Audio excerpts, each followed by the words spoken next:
The views expressed in this program do not necessarily reflect those of this station. Welcome to Insights into Northeast Michigan, a WBKB News public affairs program. Insights deals with the issues affecting those in the community, as well as Northeast Michigan and the state. And now, Insights into Northeast Michigan. Hi everyone, welcome to Insights. I'm your host, Alyssa McCann. Today we'll be sitting down with Paul Krueger from Mid-Michigan Health Center as he's here to talk about mental health. Thank you for joining us, Paul. You're welcome. So if you want to get into a little bit about the importance of mental health and, how important is it and why is it important to people know that there is even a whole month dedicated to it? Sure, so mental health is very important. The reason it's so important is because without good mental health, it's hard to function in everyday life. It's hard to do your job without good mental health. It's hard to raise a family. It's hard to do pretty much anything unless you're mentally healthy. And for your specific job as a social worker, how often do you see people who are in need of some help? I see it on a daily basis. As I work with our inpatient patients. I work with a lot of patients that are experiencing stressors in their life, which often lead to mental health disorders, especially depression and anxiety. So I work with it on a daily basis. And I know we talked a little bit about what this community does for people who need help. And do you think that this community is very supportive and helpful for people who are in need of help? There are a lot of options out there for people that are experiencing mental health disorders.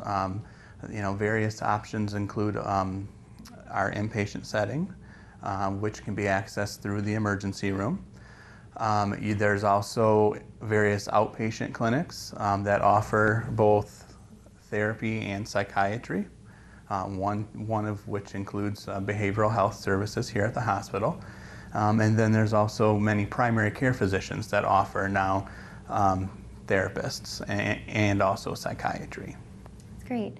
And for families or anyone who is worried about someone that they may know who has some issues, are there any signs or any type of assessment that they can do that they can recognize the issue and come to you guys and be able to explain what's going on? Sure. So some of the warning signs, I guess, is what you're looking for. And so some of the warning signs for someone that's experiencing depression and anxiety specifically, let's say, would be a decrease in their appetite. It could be or they could be eating more than normal. So it could go either way. It could be a decrease or increase in their sleep habits. It could be that they're becoming more irritable. It could be that they're starting to have thoughts of wanting to end their life. It could be thoughts of wanting to harm other people. It could also be, those are the primary signs that to look for.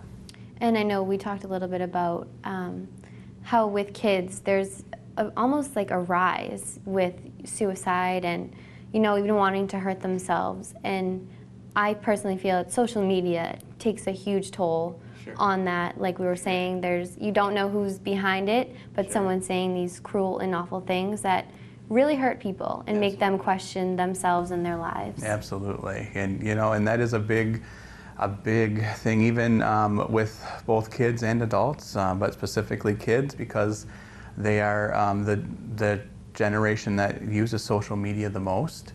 The best way for them to get help, it's important for kids to know that they don't have to just take it. It's good. They need to get some help. It's okay to, it's not a sign of weakness for them to go to a parent. It's not a sign of weakness for them to go to a school administrator. If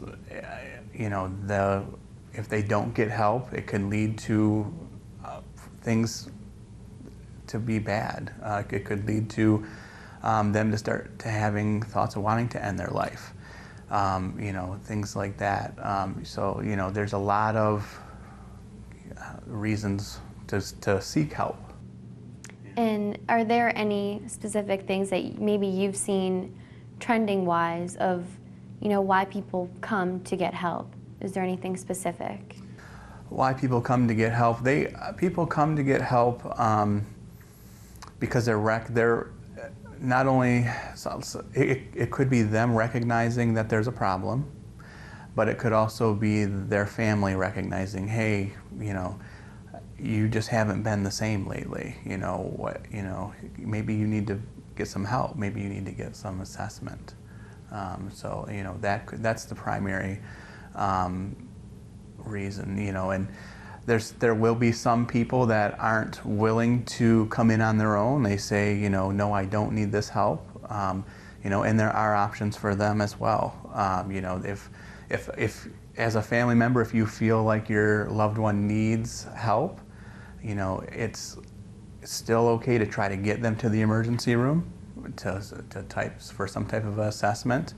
Another option would be to deal with your local probate court. They can help you on getting them some help, especially if they're at risk of harming themselves or others.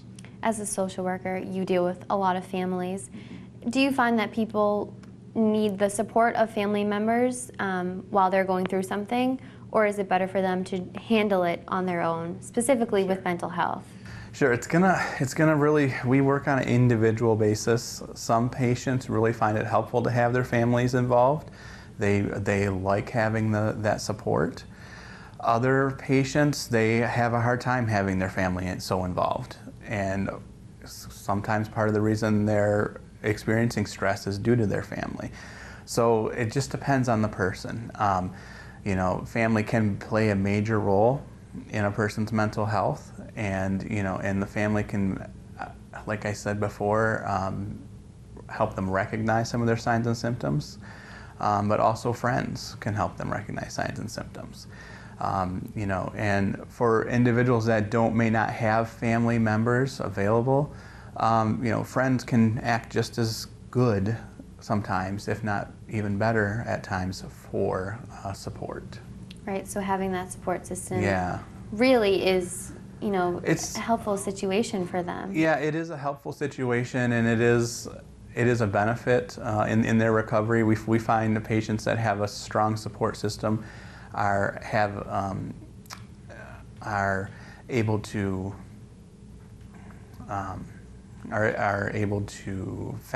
recover faster, or seek treatment faster. So the faster you seek treatment and the faster you get better, the better you'll feel. And typically, how long are these treatment processes for people?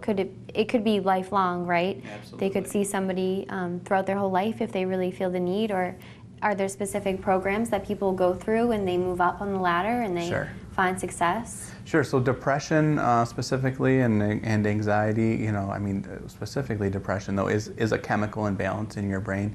So it is something that you're going to need lifetime treatment for, whether it be through medication or therapy.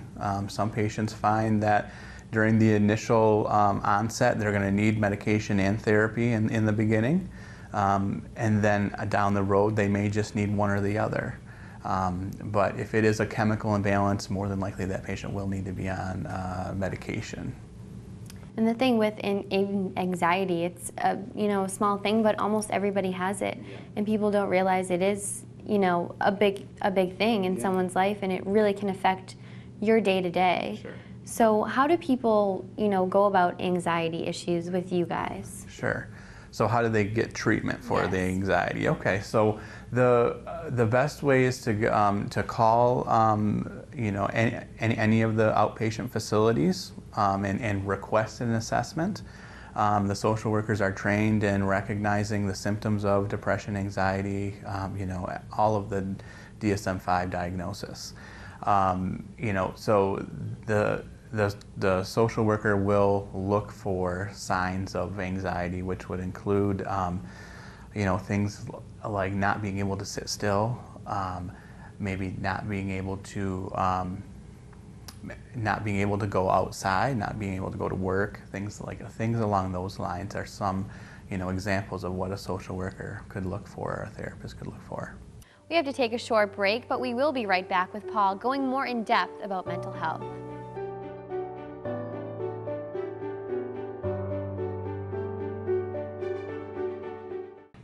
Welcome back, everyone. I'm your host, Alyssa McCann, and today we're sitting down with Paul Krueger from Mid-Michigan Health Center. He's a social worker here, and we're here to talk about the importance of mental health. Yes.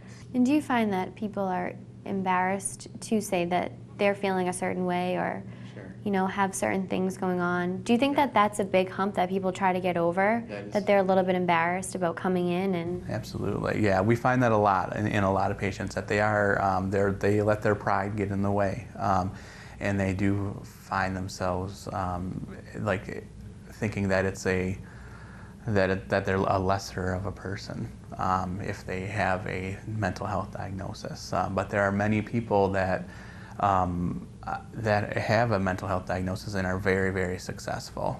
Many even celebrities or even our leaders of our countries, have mental health diagnosis, and they're very successful. So basically, there is a light at the end of the tunnel for people who are going through things like this. Yeah, absolutely. There is a light at the end of the tunnel. The best, the best way to, the best way to seek treatment and to get treatment is to be self-aware too. And not be in denial about what's going on. Which can be very hard for people, because it's you stating that you have some type of flaw, right? And but if you are able to recognize that, hey, I need some help, and I can be a better person if I get some help, or I can be better at my job, I can be better with my family, if I just get some help. And I know a lot of people say to have great mental health, you have to have great physical health, and all aspects of your life really lead to great mental health. So what are some things people can work on? Right. So aspects, things that people can work on with their mental health would be their diet, specifically. Depending on, like for instance, someone experiencing anxiety, they're not going to want to drink a lot of caffeine, because caffeine can increase your heart rate, which can make it feel, your anxiety worse. They're going to want to, and then like for people with depression, you're going to want to stay away from things like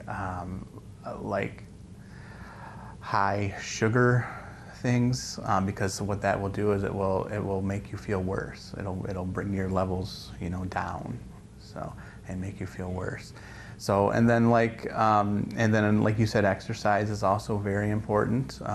A lot of times when a patient is feeling depressed, just being able to get up and walk around, that gives them that motivation to get up, and it gives them that motivation to feel better. Would you say that people finding their little niche of what makes them happy is really helpful to them mentally and even, all around health? Sure, absolutely. It's good.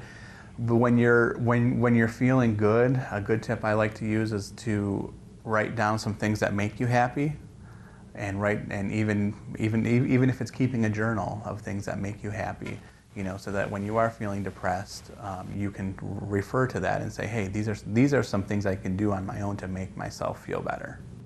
And I know we touched on it a little bit, but people don't want to feel different than anyone else, So for them to come here, it really is a huge step for them, I'm sure, and their families.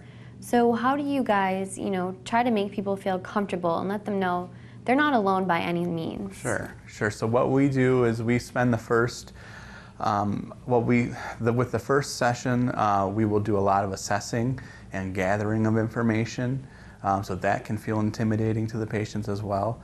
But what we try to do is just make them feel like they're not alone.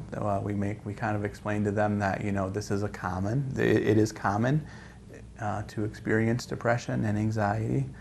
Throughout the next few sessions, we will work on building a rapport with that patient and building a relationship with that patient, and so that they feel comfortable talking to us, so that they feel comfortable bringing to us their problems or things that might be bothering them. So it is very important for people to come in here, feel comfortable, and feel like they're in an environment where everything is safe between the walls that they're in. Right, exactly. And what we do is we make sure during the first few, especially the first session, that they know everything here is confidential. You know, everything that is said here stays here, unless it is something that we're mandated to report. Everything that is said here stays here. You know, and that things that they share with us are confidential. Great. Yeah.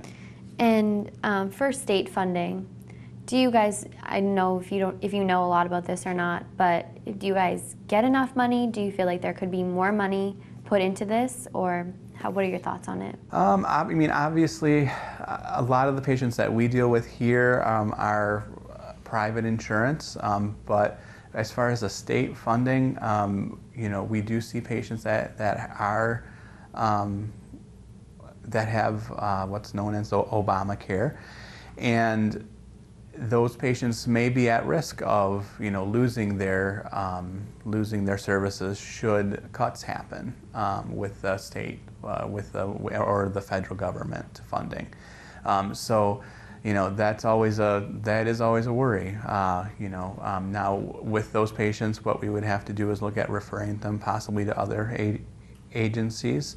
But if we can keep them, you know, here, obviously that would be the most beneficial to them, because every time you experience some type of change with a therapist or a psychiatrist, it is hard to build that rapport with the patient again. That's true. Yeah. That's difficult for them to feel comfortable again with somebody else. Exactly. I see. Exactly. So what is one thing you would like the community to know about mental health? Is there any advice or anything that you can tell them or give to them that will make them feel a little bit better about this, maybe the situation that they are in, or just mental health as a whole, what you want people to be aware of? I guess the biggest thing that I want people to be aware of is that it's not, and I did mention this already, but it's not something to be ashamed of. It's something that many Americans struggle with.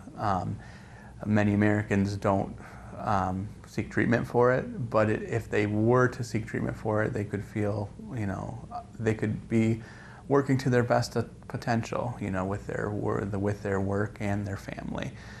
So that's the biggest thing, you know, is that it's nothing to be ashamed of.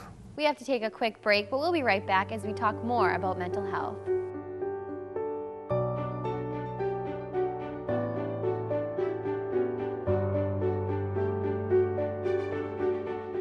Hello everyone and welcome back. We're sitting down with Mary Crittenton from Northeast Michigan Community Health Center. Mary and I sat down to talk about the importance of mental health. So what is the importance of mental health? Well, mental health affects many individuals, whether it's ourselves it affects, or those that we work with, or family or friends. So it's very common, so it affects individuals more so than what they're probably even aware of on a daily basis. Do you think that the community does enough to highlight the issues surrounding mental health? The community is doing a much better job than historically we have done.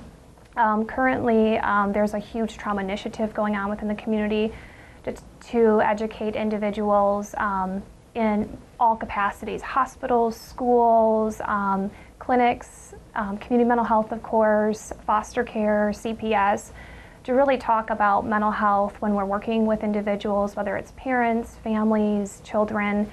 There's much more of an opportunity for training within the community, so we're getting there. And for people with mental health, how important is it to have safe spaces for them to go and talk to somebody, especially young kids, with bullying being such an issue in schools? How important is it for schools in places like this for kids to come and have a safe space to talk? It's a priority. It really is. It truly is. They have to have the ability to be able to know that they can talk about it and that there is some place for them to go where they can share what their experience has been. And with mental health, is it usually something that, you know, someone is born with, or do they develop things because of traumatic situations that have happened to them? It can be both. It can be something certainly they're born with, and based on circumstances in their life, they can develop mental health symptoms and diagnoses because of those situations. What were the signs of mental health? signs of mental health would include when you see any changes in behavior, mood, thinking, functioning, or even if you're not even very familiar with somebody, but you suspect concerns with any of those areas, those are definitely initial signs that there could be some mental health concerns. When you see patients or when patients come in here, what is your #1 goal for them and their families? Is to get them the help that they need, whether it's here at this agency or elsewhere in the community. We definitely want to link them with resources to help them resolve their presenting problems or any symptoms they may be having. Are there ways to assess people? If you have a feeling that, say, one of your family members is going through something, is there ways to assess them? Well, we have individuals who can always call here Monday through Friday, 8 to 5, and they can always run scenarios by an on-call clinician here. But if you have to trust your gut feeling, if there's ever any concern that something may be wrong, we just need to ask. We can't ignore it. We need to ask. We need to listen. We need to be empathetic and kind and allow individuals to open the door for opportunity to possibly seek services. So if at any time anyone has a mental health crisis or any mental health concerns and they're currently not receiving services, or even if they are, Monday through Friday, 8 to 5, we have crisis walk-in hours here at Northeast Michigan Community Mental Health. And during holidays and after hours, there is a hotline you can call called Third Level that will offer assistance.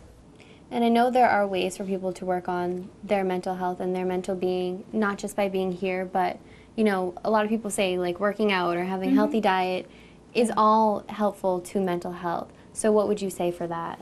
Absolutely, and we really encourage that for whether it's mild, moderate, severe symptoms.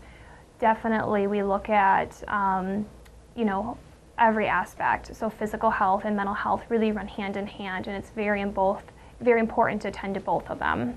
Is there something or anything you think that the community can do, we often hear on the radio that there's apparent suicides and things like that. So is there anything more that the community can do to help these people and let people know, like, there is help out there for you? Yeah, I think that we need to remember that we don't know what is going on in someone else's life. So if they're presenting as odd or if there's possibly a difference in them, that we don't know what's going on the other end. So it's incredibly important for us to be kind to one another and to, again, I can't stress this enough, not to ignore it and to reach out and simply ask, because possibly nobody has ever asked them, and that's what they need in order for them to open that opportunity up to possibly seek treatment. That's all the time we have. I hope you all learned a lot about mental health. Join us next time on Insights. Thanks for watching. Insights into Northeast Michigan is produced by WBKB News. If you have any comments, suggestions, or topics you would like to see on a future show, please email WBKB News. This has been a production of Thunder Bay Broadcasting Corporation. All rights reserved. The furniture and set design for this episode of Insights is provided by Young Appliance Art Van Furniture on US 23 South, Alpena.